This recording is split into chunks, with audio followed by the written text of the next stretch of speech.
할렐루야. 오늘도 새벽 미명 이른 아침에 잠을 깨워서 주님 앞에 나온 우리 갈릴리 가족 여러분들께 주님의 은혜와 평강이 넘쳐나기를 소망합니다.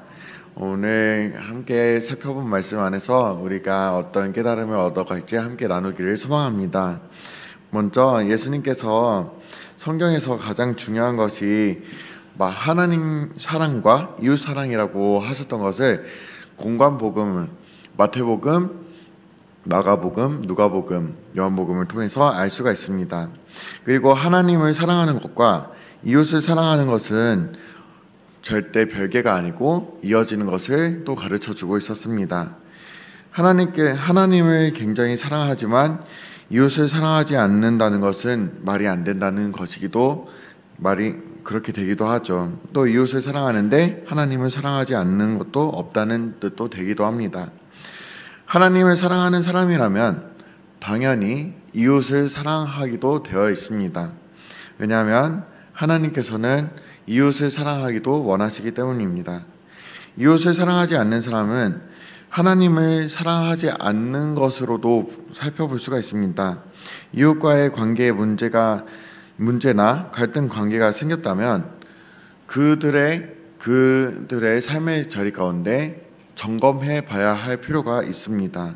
하나님과의 관계가 과연 건강한지 건강하지 않는지를 점검해 볼 필요가 있다는 것입니다. 이웃에게 사랑을 실천하는지를 살펴본다면 하나님을 얼마나 사랑하는지, 즉 하나님과의 관계가 건강한지 건강하지 않은지를 살펴볼 수가 있습니다. 내가 하나님을 얼마나 잘 믿는가는 다른 사람들에게 어떻게 행동을 하는가를 통해서도 정확히 알 수가 있습니다. 그렇다면 우리가 그리스도인으로서 이웃을 사랑하는 것은 과연 좋고 안 해도 되는 것이 아니고 반드시 해야 하는 것임을 우리가 알 수가 있습니다. 오늘 본문에서의 7절로 8절에 이렇게 되어 있는데요. 사랑하는 자들아 우리가 서로 사랑하자. 사랑은 하나님께 속한 것이니 사랑하는 자마다 하나님으로부터 나서 하나님을 알고 사랑하지 아니하는 자는 하나님을 알지 못하나니 이는 하나님은 사랑이시니라 라고 되어 있습니다. 우리가 사랑을 하면 하나님을 알고 사랑하지 않으면 하나님을 알지 못한다고 사도 요한도 분명히 이야기를 하고 있습니다. 왜냐하면 사랑이라는 것은 하나님께 속한 것이고 하나님께서는 사랑 그 자체이시기 때문입니다.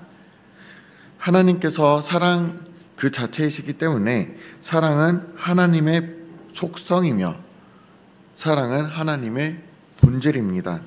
그렇기 때문에 그러한 하나님께 속한 사람이라면 분명히 이웃을 사랑하기도 되어 있습니다. 사랑이신 하나님을 믿는데 이웃을 사랑하지 않는다는 것은 말이 되지가 않습니다. 정말 믿음이 좋은 삶이란 사랑의 삶을 실천하는 삶입니다. 안 믿으면서 사랑을 조금 실천하는 것은 소용이 없지만 하나님을 믿고 사랑하며 그래서 이웃을 사랑하는 것이 믿는 사람들의 삶에서 소용이 있습니다. 그게 신앙생활입니다. 신앙생활이라는 것은 복잡하지가 않습니다. 하나님을 사랑하고 하나님을 사랑하기 때문에 하나님께서 만드신 다른 피조물, 다른 사람, 그 이웃을 사랑하는 것입니다. 하나님께 속한 사람은 그렇게 사랑을 실천하면서 사랑이신 하나님을 점점 더 알아가게 됩니다. 우리가 모든 사람을 사랑하지만 특히 믿고 있는 우리 교회 안에 믿고 있는 형제 자매를 더욱 사랑하는 것은 우리가 하나님께 속한 사람들로서 하나님의 속성과 본질에 동참하고 그렇게 함으로써 하나님을 실제로 알게 되기 때문입니다. 예수님을 믿어서 하나님의 자녀가 된 사람의 특징은 다른 사람의 가치를 알아보게 되기도 합니다. 사람은 모두 하나님의 형상으로 만들어졌죠. 각기 다르게 생겼더라도 각기 다른 삶을 살았더라도 어떤 모습일지라도 그 사람 안에는 존귀한 하나님의 형상이 있습니다. 그래서 그 안에 우리가 하나님의 사랑을 갖고 이웃을 사랑하며 나아갈 수 있는 것입니다. 하나님의 속성과 본질로서의 사랑이 우리들의 삶에서 실천되어야 하는 것은 하나님께서도 친히 그 사랑을 보였기 때문에 우리도 그 삶을 실천해야 합니다. 하나님께서 우리에게 사랑을 보이신 것을 요한 1서 4장 9절로 10절에도 이렇게 나와 있는데요. 하나님의 사랑이 우리에게 이렇게 나타낸 바 되었으니 하나님이 자기의 독생자를 세상에 보내심은 그로 말미암아 우리를 살리라 하심이라. 사랑은 여기 있으니 우리가 하나님을 사랑한 것이 아니요 하나님이 우리를 사랑하사 우리 죄를 속하기 위하여 화목 제물로 그 아들을 보내셨음이라. 아멘. 하나님의 사랑이 나타난 것을 말하면서 사도 요한은 우리가 하나님을 사랑한 것이 아니요 하나님이 우리를 사랑하셨다는 것을 강조하고 있습니다. 우리는 하나님을 등져버릴 때가 있었지만 하나님께서는 등져버렸던 우리일지라도 등져버렸던 사람이었을지라도 그런 사람일지라도 우리를 사랑하셨다는 것을 이야기를 하고 있습니다. 그러니까 하나님께서는 일방적으로 죄를 지어서 사랑받지 못할 만한 그런 자격 없는 사람들을 넓으신 사랑으로 사랑하신 것입니다. 여기에 우리 죄를 속하기 위하여 라는 표현을 보면은 우리는 죄인이라는 것을 알 수가 있죠. 하나님은 의인을 사랑하신 것이 아니라 죄인을 사랑하면서 나왔습니다. 사도 바울도 로마서에서 이 사실을 분명히 알려주고 있는데요. 로마서 5장 6절로 8절 새 번역 버전으로 여러분께 말씀드리자면 우리가 아직 약할 때에 그리스도께서는 제 때에 경건하지 않는 사람을 위하여 죽으셨습니다. 의인을 위해서라도 죽을 사람은 거의 없습니다. 더욱이 선한 사람을 위해서라도 감히 죽을 사람은 드뭅니다. 그러나 우리가 아직 죄인 되었을 때에 그리스도께서 우리를 위하여 죽으셨습니다. 이리하여 하나님께서는 우리들에 대한 자기의 사랑을 실증하셨습니다. 아멘. 이 말씀 속에서도 사도 바울이 강조하고 있는 것은 우리가 약하고 경건하지 않고 죄인이고 원수였을 때에 하나님의 사랑이 임했다는 것입니다. 우리가 뭘 잘했거나 잘나서 하나님의 사랑이 임한 것이 아니라 자격 없는 사람에게 사랑을 주셨다는 것입니다. 그것이 하나님의 은혜입니다. 이것을 믿고 나아가는 저와 여러분이 되길 소망합니다. 하나님께서는 이런 자격 없는 우리 죄인들을 사랑하시되 어떻게 사랑하셨냐면 자신의 독생자 외아들을 주시기까지 사랑하셨습니다. 무자격자를 사랑하시되 최고의 선물인 외아들을 하나뿐인 아들을 우리에게 주심으로써 사랑을 보여주신 것입니다. 근데 이 사랑이라는 것은 놀라운 사랑이라는 것을 우리가 알아가야 하는데 우리는 삶을 살아가면서 그것을 잊어버릴 때가 많습니다. 가장 귀한 것을 또 아주 자격 없는 그런 사람을 위하여서 자신의 외아들을 주셨다는 것을 우리는 종종 잊고 살아갑니다. 우리가 누군가를 사랑한다고 할 때 그 사랑하는 사람이 있을지라도 감히 자신의 하나뿐의 아들을 줄 수가 있을까요? 그거를 감히 실천을 할 수가 있을까요? 저는 아직 자녀가 없긴 하지만 누군가를 위해서 자신의 하나뿐인 자녀를 준다는 게 쉬운 일일까요?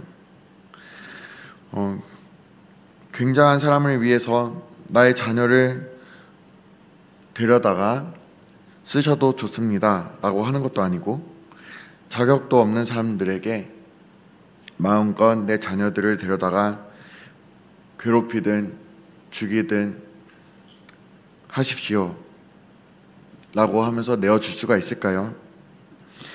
나에게 못되게 굴고 내 마음을 불편하게 만드는 사람을 위해서 내가 가장 아끼는 그런 보물을 내어주고 싶은 사람은 찾기가 힘들 것입니다. 마지못해서 조금 남는 것을 줄 수는 있어도 가장 귀한 것을 그 사람에게 줄 수 있는 그런 용기가 있는 사람들이 없다는 것입니다. 그런데 그런 일을 하신 분이 바로 하나님이십니다. 가장 형편없는 사람들을 위해서 가장 귀한 것 예수 그리스도를 우리에게 주셨습니다. 하나님께서 우리 죄인들을 위해서 외아들을 주실 때에 무엇으로 주셨다고 하셨을까요? 바로 화목 제물로 주셨다고 이야기를 하고 있습니다.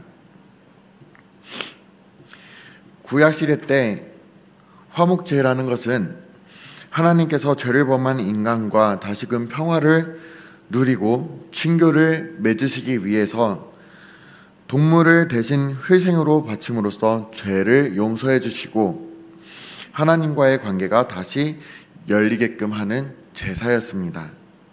그러니까 화목 제물이신 예수 그리스도께서는 인간의 죄를 없애 주시고 또 하나님과 인간 사이가 죄로 막혀 있던 것을 뚫어 주셔서 하나님께 갈 수 있는 길을 열어 주셨습니다. 근데 그런 별 볼일 없는 것을 내어 주신 것이 아니라 하나밖에 없는 자신의 아들을 주심으로써 우리가 하나님께 나아올 수 있도록 그 막힌 담을 허시고 그 길을 열어주셨습니다. 그것이 하나님께서 우리에게 보이신 사랑이자 하나님께서 우리에게 보이신 일입니다. 왜 그렇게 하셨을까요?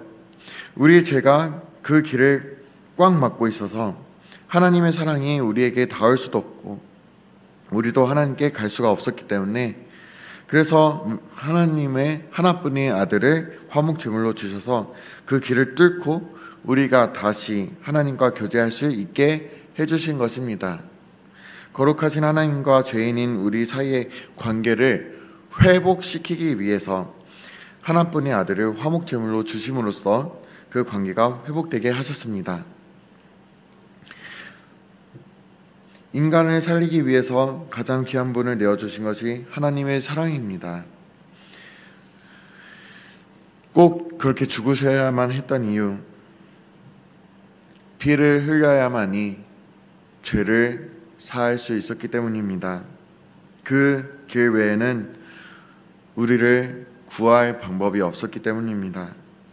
이렇게 하나님께서는 자격 없는 죄인인 우리를 사랑하시되 하나뿐인 아들을 화목제물로 내어주시는 사랑을 하시고 또 우리 죄인들을 살리시기 위해서 가장 사랑하시는 외아들을 죽는 데에 내어주시는 사랑을 보여주셨습니다. 이것은 우리 인간으로서는 상상도 할 수 없고 말로 형언할 수도 없는 최고의 사랑입니다. 그래서 사도 요한은 하나님의 사랑이 그렇게 자신의 아들을 내어주심으로써 보여주셨다는 것을 알려주면서 외치고 있습니다. 11절에 이렇게 되어 있는데요. 사랑하는 자들아 하나님이 이같이 우리를 사랑하셨은즉 우리도 서로 사랑하는 것이 마땅하도다. 하나님의 이 엄청난 사랑을 받은 우리가 서로 사랑하는 것은 아주 마땅한 일입니다. 우리가 그런 사랑을 받고 나서도 사랑하지 않으면 그런 사랑에 감사하지 않는다는 말이 되기도 하고요. 그 사랑에도 감사하지 않는다는 것은 아주 교만한 그런 모습을 보인다고도 말을 할 수가 있습니다. 우리는 우리를 위해서 자신을 완전히 희생하신 하나님의 사랑을 받은 축복받은 사람들입니다. 그런 사랑을 받은 사람들로서 우리도 이같이 서로 사랑을 하는 것이 마땅하다는 이야기입니다. 우리가 서로 사랑할 때에 그 안에서 놀라운 역사가 일어납니다. 12절에 어느 때나 하나님을 본 사람이 없을 때 만일 우리가 서로 사랑하면 하나님이 우리 안에 거하시고 그의 사랑이 우리 안에 온전히 이루어지느니라. 아멘. 우리가 그런 사랑으로 사랑하면 하나님께서 우리 안에 거하시고 그리고 그의 사랑이 우리 안에서 완성된다는 것입니다. 참으로 놀라운 일이 아니지 않을 수 없지 않습니까? 그렇다면 우리가 하나님의 사랑으로 서로를 사랑한다는 것이 과연 무엇일까요?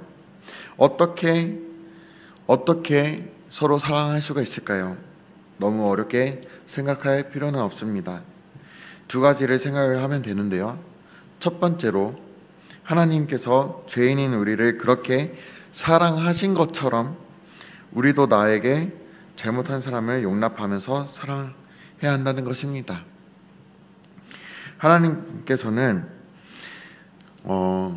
예쁜 사람이나 아니면은 말 잘 듣는 사람에게만 사랑하신 것이 아니라 죄인을 사랑하셨습니다. 하나님께서는 주님의 뜻과 반대되게 반역하고 거부하는 사람들을 친히 다가감으로써 사랑을 보여주셨습니다. 그렇다면 우리도 내 말만 잘 듣는 사람, 나와 친한 사람, 나에게 잘해주는 사람만 사랑하는 것이 아니라 오히려 나에게 힘들게 하는 사람도, 나를 괴롭게 하는 사람도, 나를 모함하는 사람도, 그런 사람도 사랑을 해야 한다는 것입니다. 여러분께서는 이런 것이 진정한 사랑이라고 할 때 그 사랑을 보이실 수 있겠습니까? 그 사랑을 여러분의 삶에서 실천하면서 나아가는 믿음의 자녀가 되길 소망합니다. 마태복음 5장 43절로 48절에 이렇게 되어 있습니다. 이걸 또 새번역 버전으로 여러분께 들려드리자면, 내 이웃을 사랑하고 내 원수를 미워하여라 하고 말한 것을 너희는 들었다. 그러나 나는 너희에게 말한다. 너희 원수를 사랑하고 너희를 박해하는 사람을 위하여 기도하여라. 그래야만 너희가 하늘에 계신 너희 아버지의 자녀가 될 것이다. 아버지께서는 악한 사람에게나 선한 사람에게나 똑같이 해를 떠오르게 하시고 이로운 사람에게나 불의한 사람에게나 똑같이 비를 내려주신다. 너희를 사랑하는 사람만 너희가 사랑하면 무슨 상을 받겠느냐? 세리도 그만큼은 하지 않겠느냐?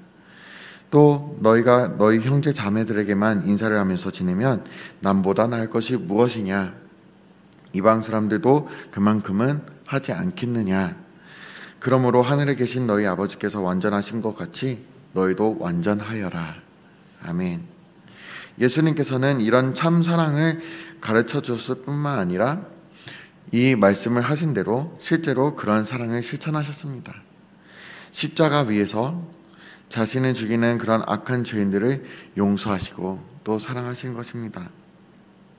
누가복음 23장 34절로 되어 있는데, 여기에서 새번역 버전으로 아버지, 저 사람들을 용서하여 주십시오. 저 사람들은 자기네가 무슨 일을 하는지를 알지 못합니다. 라고 되어 있습니다.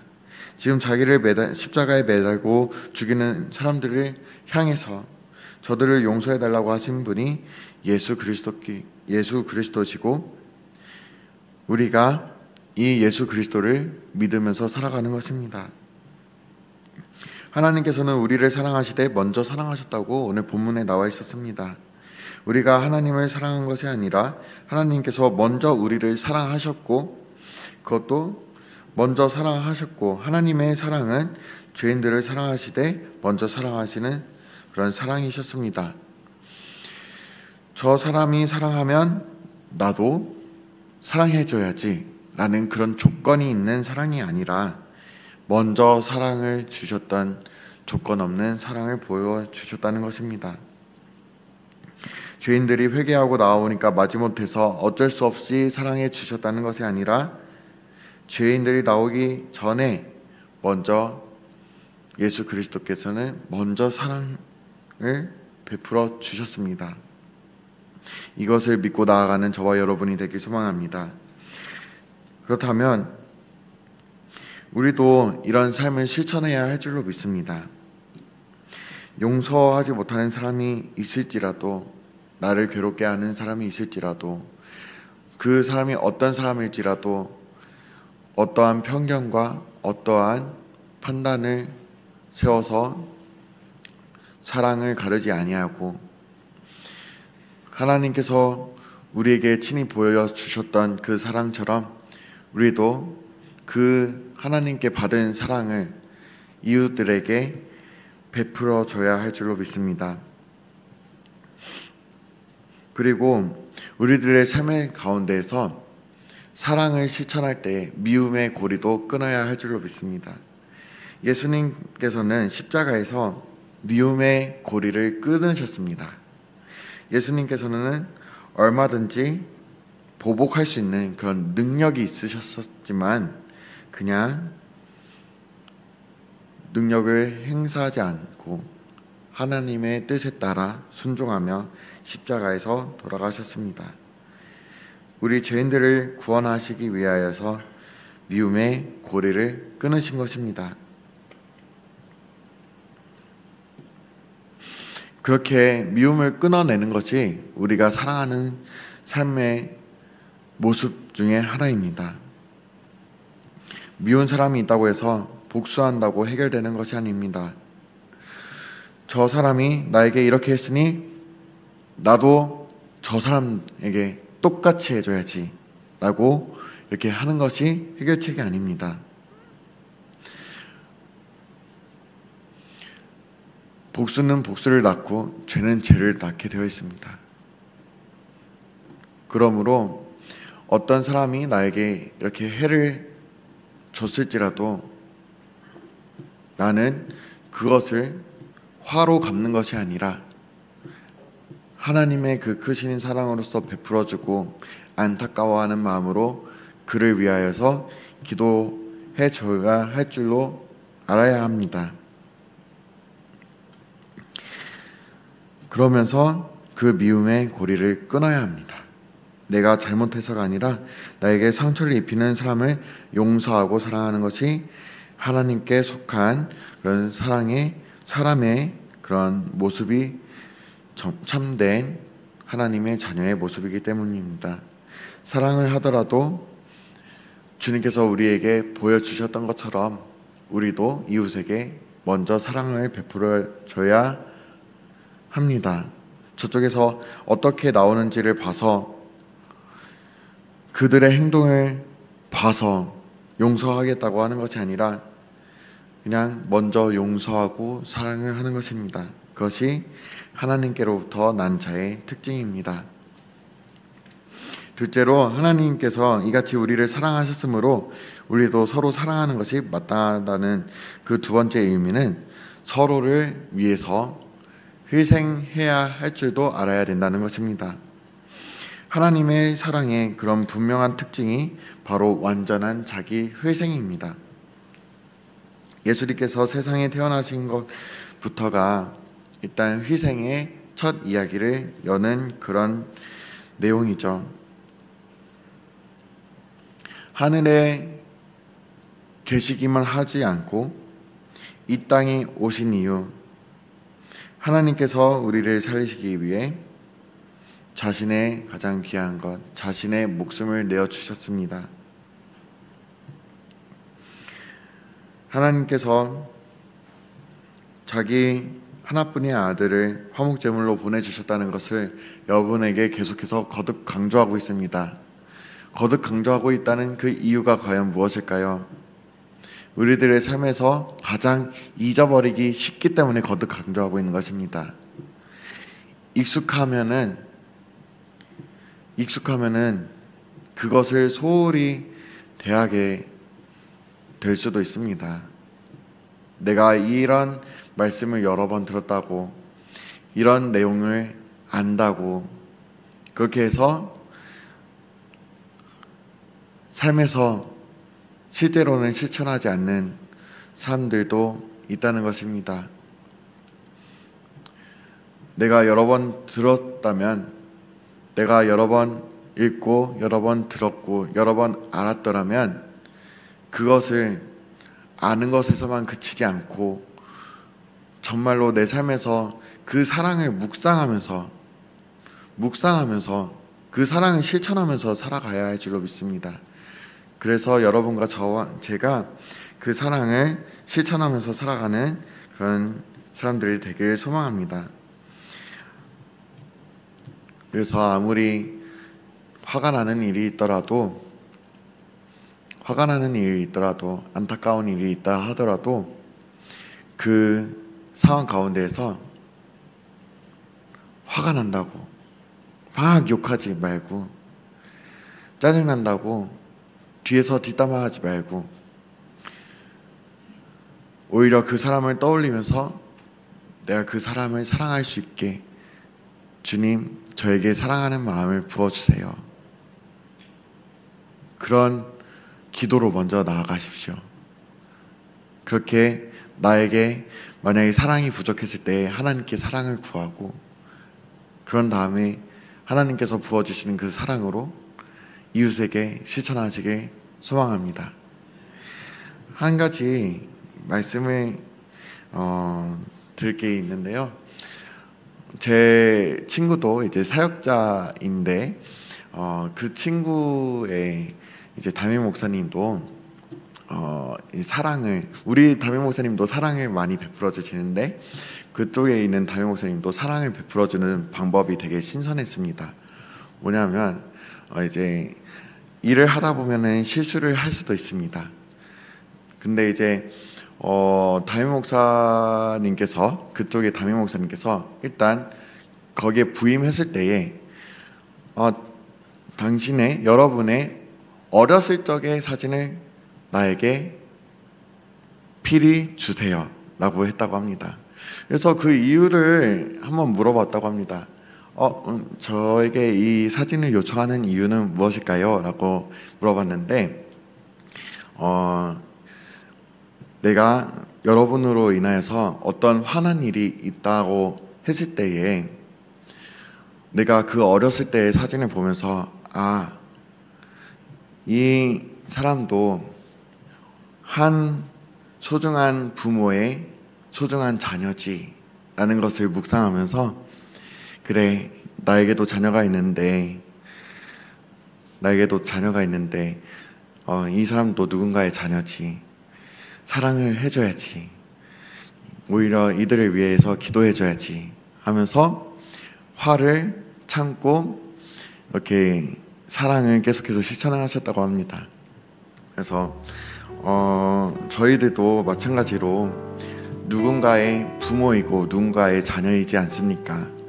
누군가의 자녀이고 누군가의 부모이기 때문에 절대 낮게 평가받을 만한 사람들이 아닙니다.